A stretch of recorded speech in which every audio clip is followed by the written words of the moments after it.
Hi, I'm Jazz, and I finally did it. I left Pinterest. I am so excited, but I also I'm taking it all in because I have been wanting to leave for such a long time, and I finally did. I have been working for Pinterest for about 6 years, almost 6 years. A little too long, a little too lengthy, if you know what I mean. I should never stay at a tech company for that long. Please do not be me. I'm not gonna lie, being in the tech industry is not for the weak. I think people saw the glamorized version that was kind of put out on the internet back when pandemic happened, which was back in 2019. And people were kind of just glamorizing a day in the life of working at a big tech company, and you're having free food and all these benefits and free this and nice parties and this and that, and you get to go bowling and they have a movie theater. Like, I don't know, just random things that these tech companies just came up with. And I drank the Kool-Aid for a little bit. I was so excited at that time because that's when I first started, was right before pandemic. I've been a total in the industry for 7 years. I used to work at LinkedIn, and then before that I worked at Sage, which was a smaller company. That was my foot in the door into the tech industry, and I'm forever grateful for being in the industry because I got to learn a lot, and I also got to learn lots about what I don't want for the rest of my life. And one of those things is just, I don't know, in the corporate world, in the tech industry world, I guess especially when it comes to these big name hubs, it's very much political, and I don't know, I would say it's very competitive. It's a competitive market in general, but I think it's just competitive when you're in it also. It's like you have a team of 6, who can do the best, who does the most, and even if you do the most, it's not as much rewarded because the person that talks about their achievements the most and will network the most and tell the manager the most, they're the ones that are going to be up there. Even if you are and you're kind of just like, I'm in my own bubble, I'm not going to highlight everything, they get a raise, they get to become a lead, they get above you, and you're just there even though you're probably doing more work than them. So there's just a lot of politics. I feel like a lot of people want to suck up to the management, want to suck up to other teams. There's just like, it just was an unfair, biased place in general, not just talking about Pinterest, but just in general. And I don't know, I feel like it took me a long time to be able to leave because my dream was to work at Pinterest. I mean, some people's dream was to work at Google, and people didn't understand my dream of working at Pinterest. I mean, it was a platform I really used in high school, and it helped me a lot, and I just wanted to work there. I'm the oddball out, but let it be what it is. And I told people I was going to do it, manifested it, and everyone thought I was crazy, and then I got a job there. So I'm forever grateful because that just changed my entire life. But I just couldn't stay there. It's something of outgrowing what your dream once was, because our dreams and our aspirations, they change, they develop every few years. Your dreams are not the same every few years. So 20 to 24, 24 to 27 maybe, and then above 27 to your like 32, your dreams change. So that was okay, but I think it was an ego thing in a sense. I hate saying that, but I think at a point it was, because whenever I would drop the name, where do you work? Pinterest. What do you do? Work at Pinterest. I was in operations. I wasn't an engineer or anything, but I did people ops, and it was a nice-ish like environment in the beginning, but I think overall it started to change. We got different leadership. It was different people that you worked with. There's always constant changes when it comes to the tech industry, and you have to be able to pivot. You have to be adaptable. You have to hustle. You have to relearn things, new systems, new friends, new ways of doing things. It was just a lot. It was a lot. And I was able to do it for a long time until it burnt me out. And I think a lot of people are feeling this way recently. And I didn't know that other people felt this way. I feel like people kind of keep their emotions and how they feel about corporate America and being in tech kind of a secret in a sense, because I felt like I was going crazy that I was the only one that would talk about mental health and that would talk about not being happy in the role. And I feel like a lot of times people are like, oh, you should be grateful, because you're remote, and like this job's remote and it pays you well, this and that. And it was like, I am grateful, but I'm not fulfilled, I'm not happy, and I don't think this is my purpose in life. And I felt so crazy for thinking that, and I think I had to go travel and meet people outside of the world that were in the industry, and just vacations to kind of get their thoughts out of being in like the 9 to 5 tech space. And they said the same thing. And slowly but surely, I started to get more people open up about how draining the tech space is and how much it affects your mental health. And a lot of people struggled. It was about 99% of the people that I talked to actually struggled when I was able to share my struggle with my mental health. And I even had gone on a medical leave about a year ago, and it helped a little bit of like just feeling relieved, like, okay, I'm away from this place. Like, everything is urgent. You get in trouble so much for little things. Some of my coworkers were put on PIPs. I was never put on a PIP, but I'm surprised given the amount of feedback that I would get. It's like, you're doing good, but not good enough. You could be doing better. So like, step it up, hustle, but do better. And it was like, I messed up once, and it was like, why are you messing up? You've been here too long, do not mess up. And it was like, oh my God, I'm not a robot. Okay, I'm a human being. And the micromanaging also, and just like leadership, just really not caring. And surviving layoffs, surviving cuts, PIPs, layoffs, because like everything, there's so much negative stuff. Even the mid-year reviews and the performance reviews.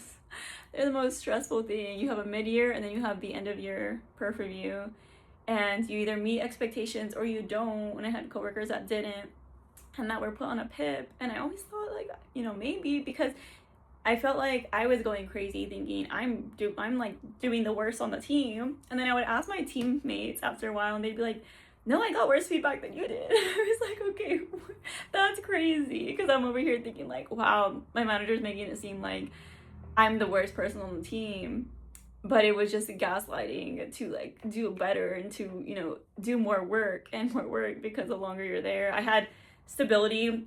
I think a lot of people say like there's no stability in the tech space. I think some people have a little bit more stability than others. You can argue with me on that, because I have seen people that have been there for like 10 years, 20 years, and then get dropped and stuff. So like, I'm not saying every company, but I'm just saying Pinterest rarely had layoffs. And when they did, it was kind of low key, and they would cut contracts first. So like, I'm just saying in my space, I was a little bit more, it was a little better in terms of stability. But that wasn't enough for me to want to keep this job that I worked so hard for. Because at first I contracted for a little bit, and then I got converted like pretty much right away.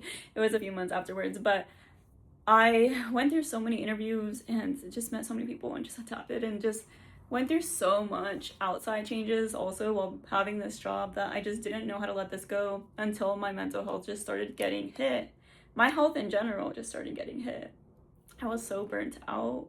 It was so repetitive, and so many issues started happening. I used to be so healthy, and I also used to be so jolly and happy, and I'm getting back to myself. I am. You can see a glimpse of my genuine self, but I was losing myself. This started maybe like 2 years ago, but it got really bad last year. I got back from medical leave. I said, okay, like it should be improved. Gave it a few months, wasn't, and I was like, it was already 6 months, and they had given me an option to go back on medical leave, and I was like, I can't do it. My friends are like, you're not gonna take the paid leave. No, I can't do it anymore. You can call me crazy. I had developed TMJ, jaw clenching, so my teeth were becoming brittle. I had to get a night guard, which is expensive even with insurance. And then, I had panic attacks. I was getting swelling on my face. This happened last year where I had half of my face swollen and my eye was swollen, and the doctors could not figure out what it was. I just was stressed for my job. It was just causing me so many issues where it's like, yeah, you could take the leave, or you can just leave. I just feel like some people take that route because, they have kids, they have family and stuff. I just couldn't do it anymore. I was almost 6 years down the line, and it just was such a stressful environment. It just wasn't healthy, and I knew that the minute that I left was the minute that it was gonna trickle in and everyone else on my team was gonna start to leave, which I've heard, probably is gonna happen this year. But I mean, everyone has health issues and everyone has their own stuff that's going on. I didn't have kids, I didn't have a mortgage, wasn't married or anything like that, so I feel like it was a lot easier for me to decide to leave than other people that have other commitments, like financial commitments, because it's harder, and especially if they want to stay in the tech industry. I knew that I was done. I said, I'm done being in this industry. It's not going to be the same going to another, or it's not going to be any different going to another company, and it's just going to start to happen again. It's going to be a repetitive cycle. And I think people think, oh, if I job hop and job hop, I'll get out of the cycle. Do you really get out of the cycle though? I don't really think so, because I thought about my time at LinkedIn, which was a shorter amount of time, much shorter. The environment wasn't any better, to be honest. And also my ex worked at Google, so had some insight on there. He was more in the sales department, and if you know anything about sales, you know, they're a little strict with them, especially at Pinterest too. But yeah, for Google, he said, you know, people are always stressed about being cut in a layoff, and you know, I also had friends that were at Meta that got laid off. I've had friends that got laid off and they got a job and then got laid off and then got another job and then got laid off again 3 times in a year. Isn't that crazy? And you think that that cycle is just going to end if you find a good company, but what is a good company these days? I don't know. I mean, I get the remote aspect. I loved being remote, and I'm very, very grateful that I got to do that. But I just don't think that it's worth it to stay in the industry, for me at least. And after I had put in my notice too, I think Adobe and Anthropology, the Claude AI one, they had reached out to interview me for, I think, program management, but I just couldn't do it. It was like a higher salary, much higher salary, and I wasn't gonna do that. Not to myself. It took me a while to get my health back in order. I'm not gonna go back to something that's gonna bring me back down. I don't think any money is worth your health. And if it is for you, we just have different morals and values. I'm sorry.